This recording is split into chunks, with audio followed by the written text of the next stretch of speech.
In a peaceful village surrounded by towering trees and wide green fields, there was an old stone bridge that crossed a sparkling river.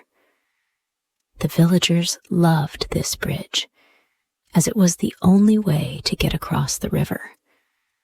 The stones that made up the bridge were thick and strong, standing tall for many years.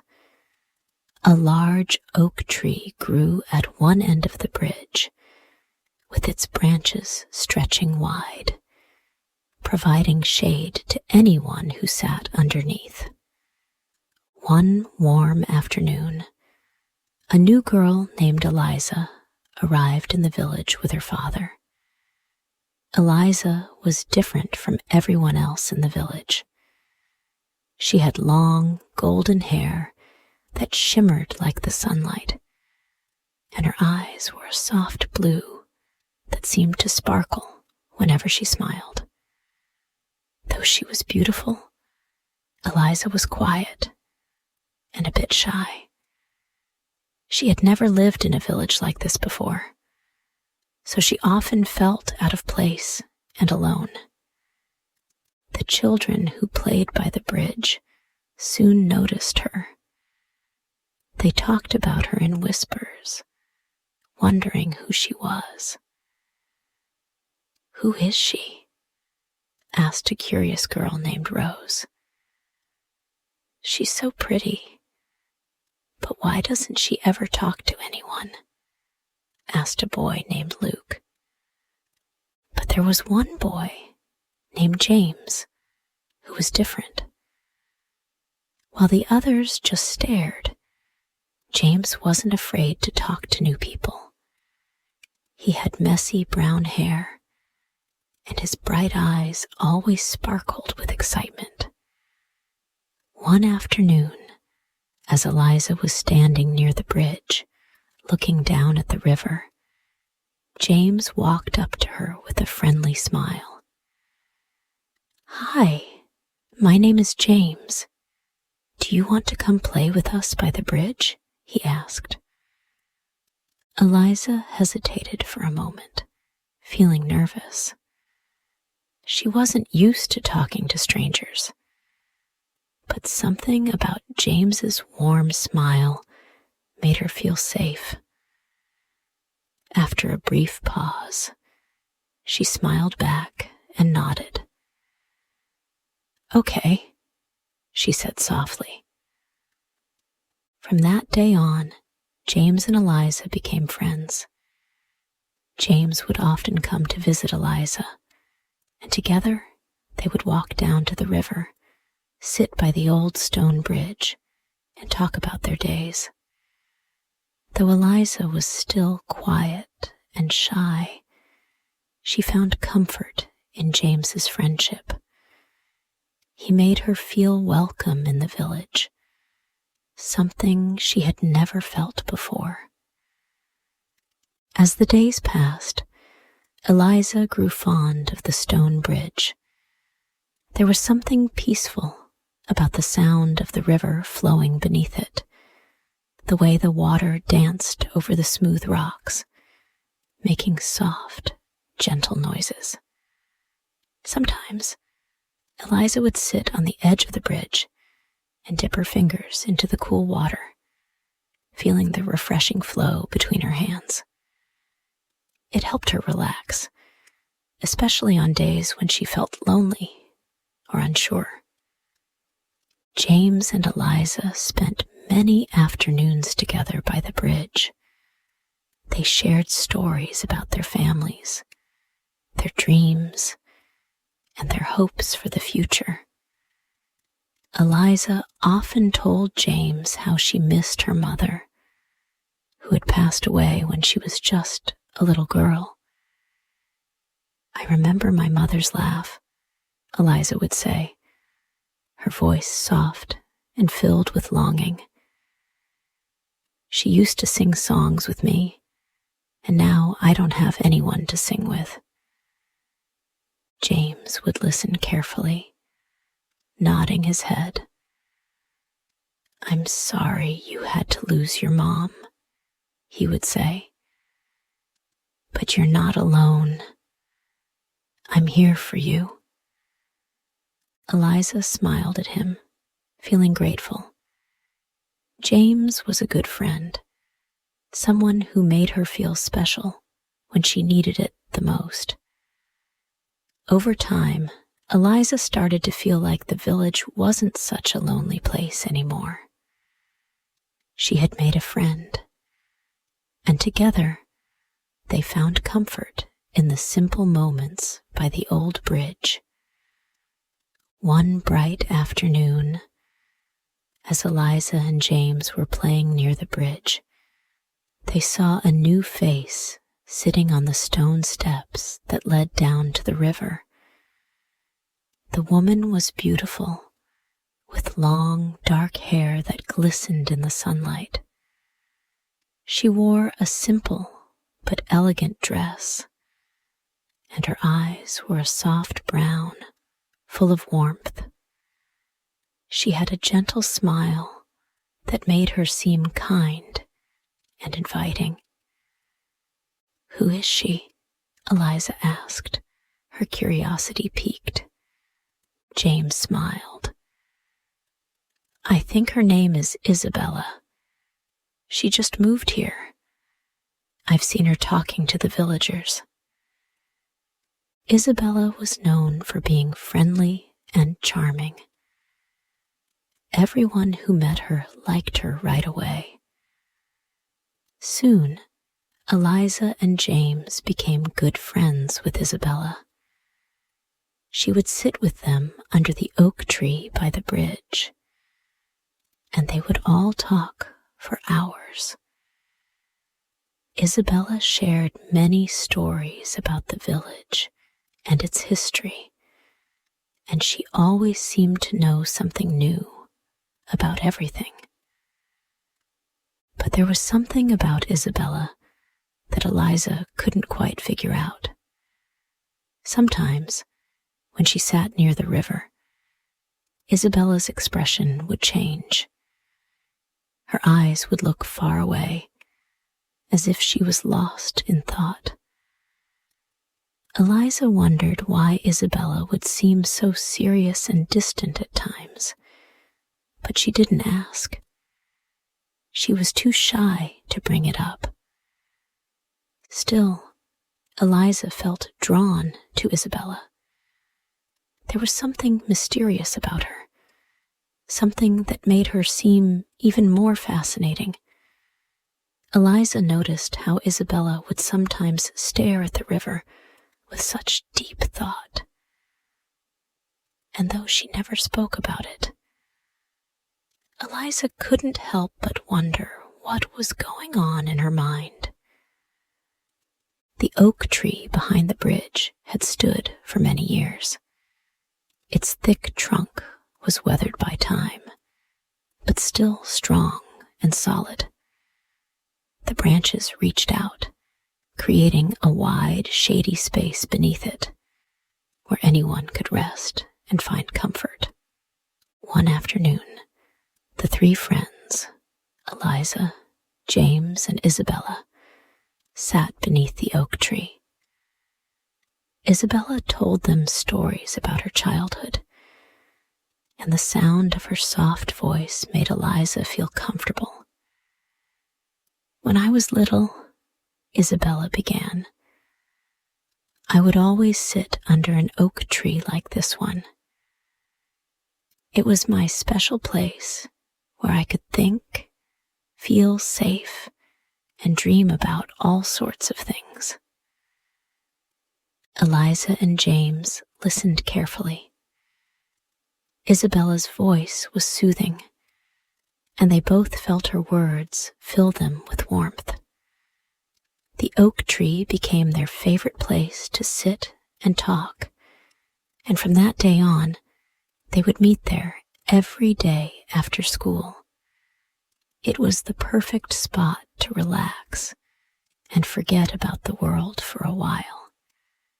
As the weeks went by, Eliza began to notice more about Isabella. Though she was friendly and always smiling, there were moments when her eyes would become serious. It was during these times that Eliza felt a sense of mystery around her. Why did Isabella sometimes look so sad, even though she was always kind to everyone? One warm afternoon, the three friends were sitting by the bridge when Eliza decided to ask Isabella about those quiet moments. The sun was shining brightly, and the river was flowing calmly beneath them. James was telling a funny story about something that had happened at school, but Eliza couldn't shake the feeling that something was bothering Isabella. "Isabella," Eliza asked softly, "I've noticed that sometimes you look sad. Is something wrong?" Isabella looked at Eliza for a moment, her eyes filled with surprise. She hadn't expected Eliza to ask her about it, but there was a warmth in Eliza's voice that made her feel safe. After a long pause, Isabella smiled gently. "You're right," she said quietly. "Sometimes I come here to think about my mother.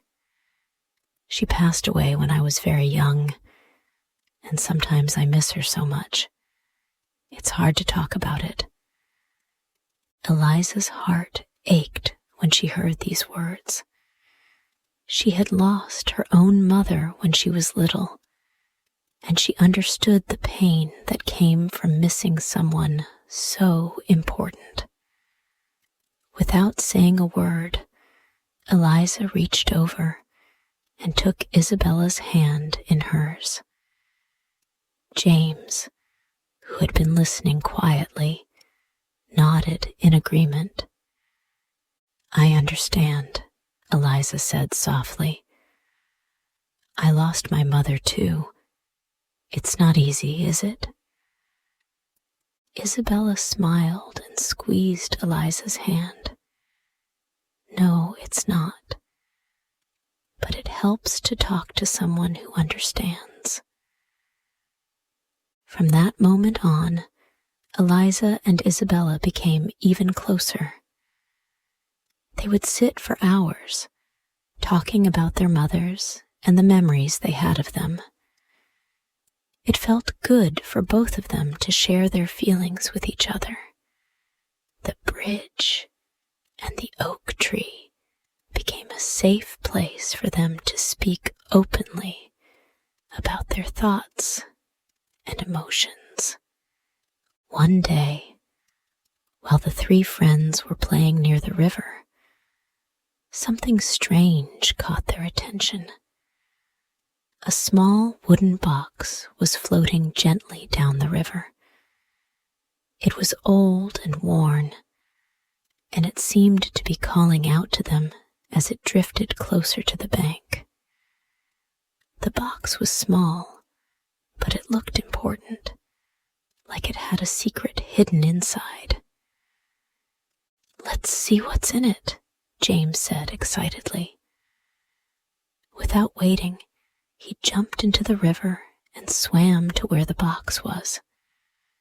The water was cold, but James didn't mind.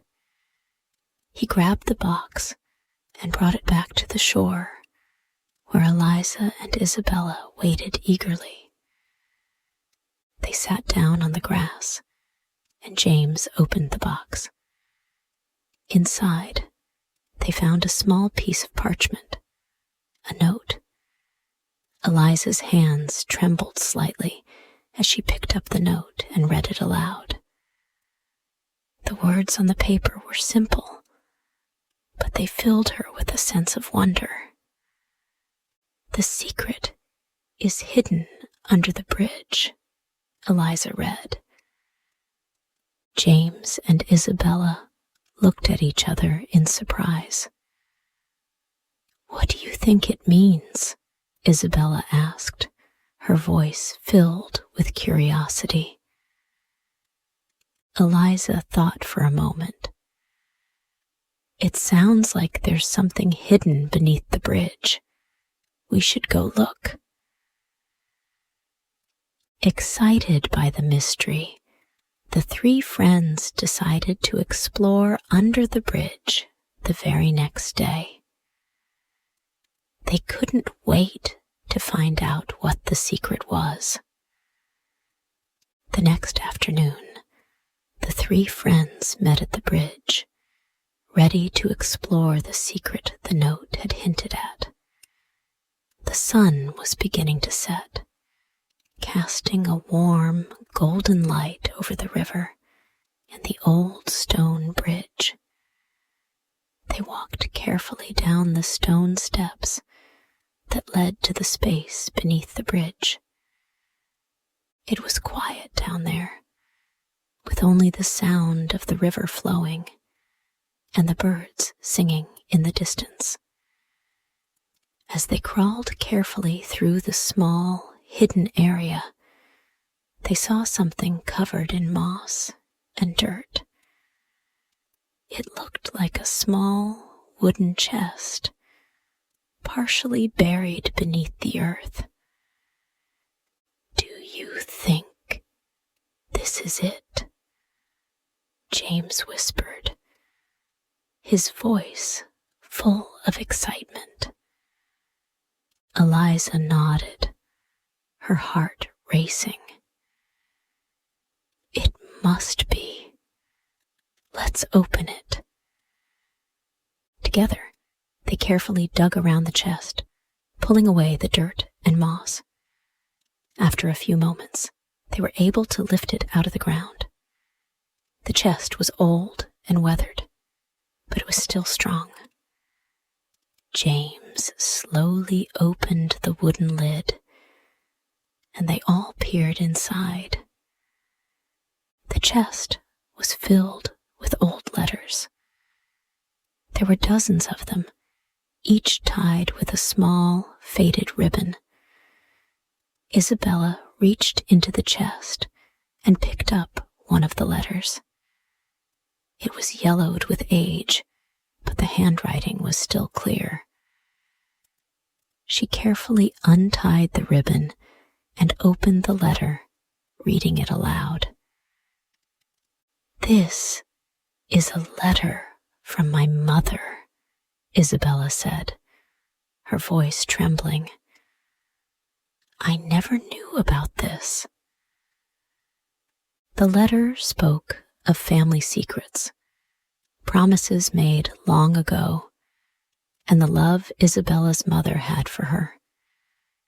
It mentioned how the family had once been very close to the people of the village, and how they had all promised to stay together forever. But it also spoke of a treasure, something hidden that would bring happiness to anyone who found it. Isabella's eyes filled with tears as she read the last part of the letter.